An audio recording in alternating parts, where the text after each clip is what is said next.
What's up, adventure travelers? Yes, I am still in the pink room. I was supposed to be on the way to Amman, the capital of Jordan, today. It's about a 4-hour ride from Petra, but this is what I was faced with first thing in the morning. It's 11:45 now, and the fog has not lifted at all. It's also raining consistently, although lightly, and it's pretty bloody chilly out there. So I've taken an extra day in Petra, catch up on some admin, and it's your lucky day.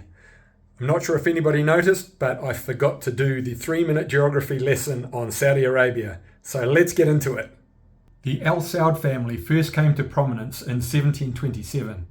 However, given that the Arabian Peninsula is so large and so tribal, as well as being ruled by the Ottoman Empire for a long time, it wasn't until 1932 that it became what we know as modern-day Saudi Arabia. The discovery of oil in 1938 concentrated the Al Saud's family control of the country, and as of 2025, it remains an absolute monarchy. Saudi Arabia is the largest country in the Middle East by land area, and it's the 12th largest country in the world.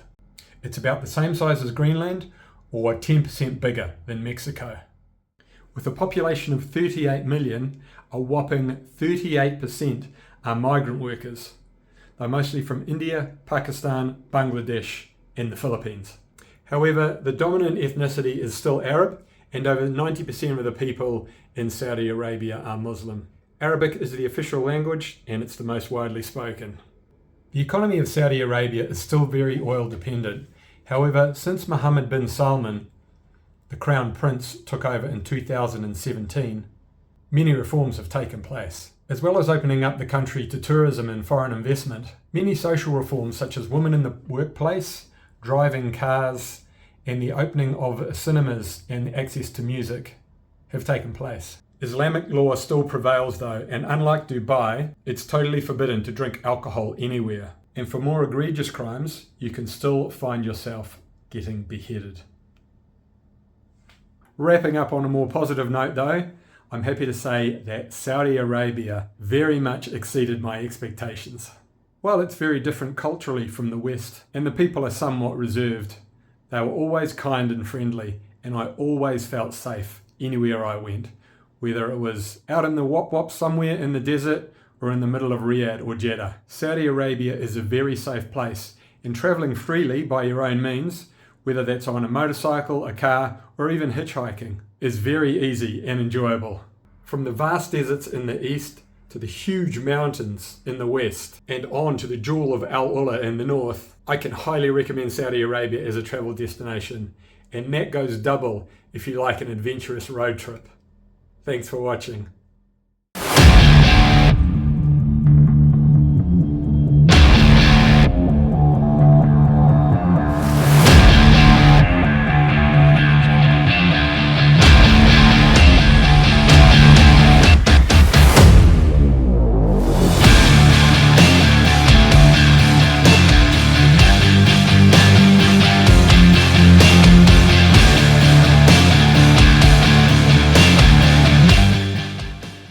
Good morning, adventure travellers. 7:30 a.m. We've been in Petra for 4 days, and I was supposed to be here for 2. Time to hit the road, but what the hell? Is this fog ever going to clear up? Some of the craziest fog I've ever seen, and it's not warm out there. So, what do? So this is what we've got on the morning I'm supposed to be going to Amman. It's raining ever so lightly, and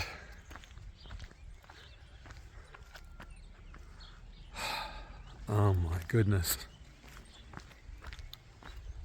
this is crazy fog.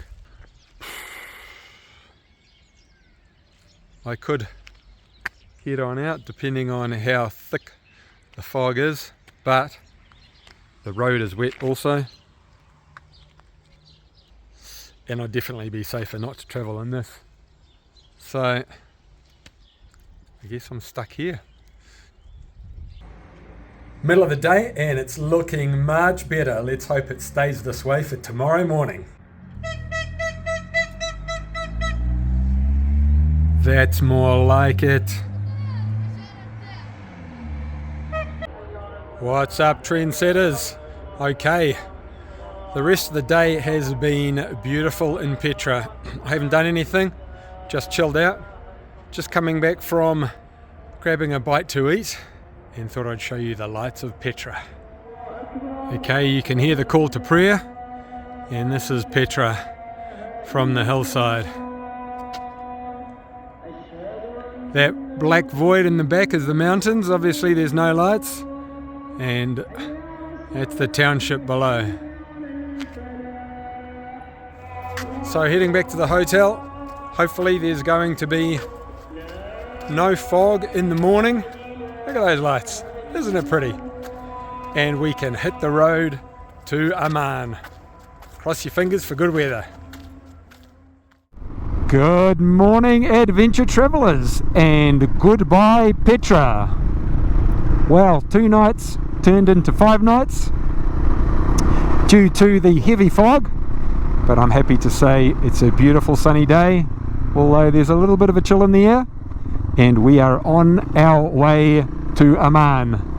But we are stopping off at the Deadsea, so pretty excited to see the Deadsea. I won't be swimming, it's still pretty cold out there, but it'll be good to see what it's like. And we can see Israel again from the Deadsea. So strap yourselves in and come along for the ride. Alrighty, I was reading about Jordan and the fact that they are maybe not the only, but one of the few Middle Eastern countries that doesn't have much oil. So they are looking at getting their power from renewables such as wind and solar, and here we are in the middle of a wind farm. Windmills, or whatever you call them, are pretty cool looking things. There they are, huge, crazy looking things, like they're from outer space. Also just want to say a huge thank you to Mohammed at Petra Guest Hotel. Amazing host, lovely guy, and if you're in Petra you've got to stay there. He's definitely a hospo guy. He'll take care of you, ply you with way too much food, and just look after your every need. So thanks again, Mohammed. Wow, we are heading inland towards the Deadsea, and we are up on some ridge. Well, I just took a wrong turn, but it's given me a pretty epic view in return. Look at that. Anywho, I better find out where I'm going, so I'll talk to you soon. Well, I don't know how close I am to the Deadsea, but looks like I've got a bit of a challenge in front of me. Look at that. That is a bit mental. Oh wow. Am I going right down into the bowels of it, or over the top? Look, 1, 2. There's just range after range. Oh well, I guess all I can do is keep following the road. Let's do it.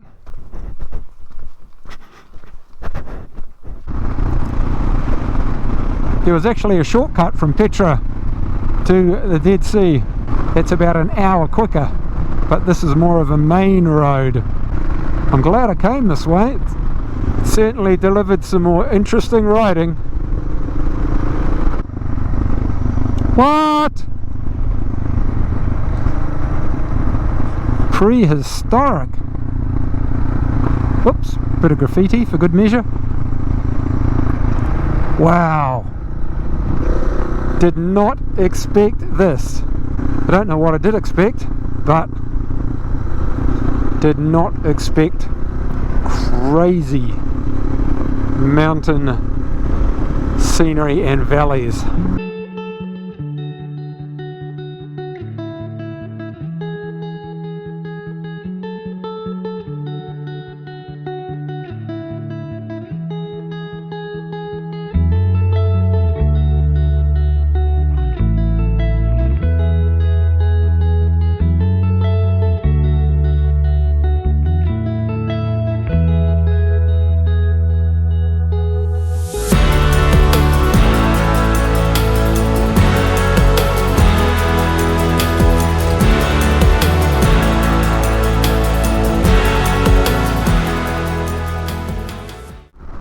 And just like that, the mountains are all gone.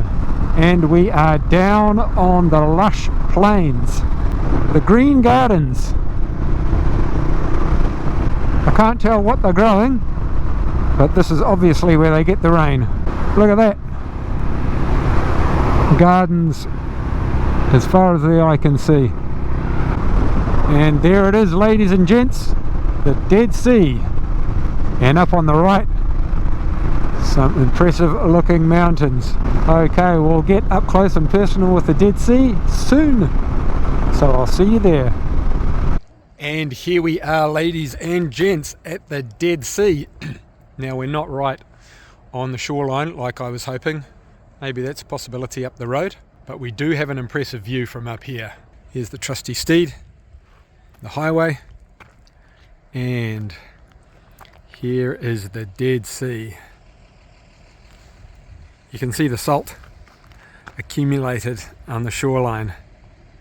It's pretty awesome. There are people swimming down there. It's not a bad temperature. I've got my warm gear on because I'm on the bike, but I'll try and zoom in on the people on the shore. There you go, you can see them down there having a whale of a time. Might not look it, but it's actually quite a walk down there in this motorbike gear, just to get a closer look at the water. And I'm not swimming. Let's see if I can get closer to the shoreline up the road. Maybe, maybe not. Wow! Look at that coastline. Unreal. The saltiest sea on earth. And we got this on the Jordan side. And you probably can't see, but there are massive cliffs on the Israel side.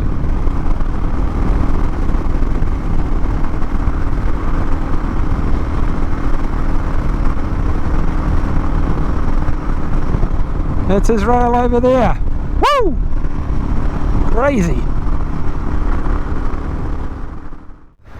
And here we are in the big smoke of Amman. Apparently it's a city of 2 million people. I haven't checked that. I can tell you that the driving is just as bad as Saudi Arabia. And here's a perfect example up ahead. From what I can see, it's a lovely old classic Mercedes, and someone's gone straight into the back of it. Google says we are 17 minutes away from the hotel. Beautiful old classic. Let's hope they can fix it. And we have made it to Amman. Pretty average hotel room. As I said before, I booked it a couple of days ago, but couldn't make it due to the fog. So rocked up, and they wanted to charge me 5 Jordanian dinners a night extra. So I thought, haha, I'll teach you a trick. I'll go outside and just book it online. So I did that. And what do? They nip out to the back office and say that it's fully booked. So they get you one way or another, but there's a silver lining. And there it is. Beersies. Yes, apparently you can get a nice cold beer in Amman, so I'll be looking forward to that tonight with my dinner. Hopefully they don't trick me again and only have alcohol free. But no, I hear you can get beers in Amman, so looking forward to a nice cold one. Alright, trendsetters, it's just gone 6:30 and I have not got my beer, or maybe my not beer, yet, because directly across the road from the ordinary rip-off hotel where I'm staying is a Roman theatre. It's a 2nd century theatre, 6,000 seats, and it dates to the 2nd century AD. Look at that. How cool is that? And back in the 2nd century AD, when Amman was controlled by the Romans, it was known as Philadelphia. Who knew, eh? The things you learn when you go places and do a little bit of reading. Looks like you can go inside. Looks like there's a ticketing office there. So I'll have to come back when it's open. But in the meantime, look at these Roman columns behind me. How cool are they? I'll just give you the panorama. Here's a square in front. Look at that. That's the square I've just walked through. And my hotel is up there somewhere. Anywho, we might come back for a, just get a better view of those columns. We might come back for a closer view of the Roman theatre. So stay tuned. So I had a lovely beer tonight. Unfortunately, the service was disastrous. Slow, rude. Not a good start to my first night in Amman. Anyway, if you're enjoying this video, please give it a big thumbs up. If you'd like to see more, subscribe, and if you'd like to support the channel, please share it with family and friends. Here's a quick scan of the room. It's nice and big, as is the bed. Carpet's pretty ropey. So is the bathroom, so I'm not going to show you that. And if you'd like to know more about the ride from New Zealand to Ireland, go to twowheelstoeverywhere.com. If you'd like to know more about the IHC, who I'm raising money for, go to ihc.org.nz. The IHC look after the intellectually disabled community in New Zealand. They do an awesome job. So if you're enjoying these videos, please consider throwing a few dollars the IHC's way. That can be done through my Give a Little page. Link is also in the description below. And all donations go directly to the IHC. And as always, thank you very much for tuning in. Elvis says, thank you very much. Ride safe, travel safe, and I'll see you on the road.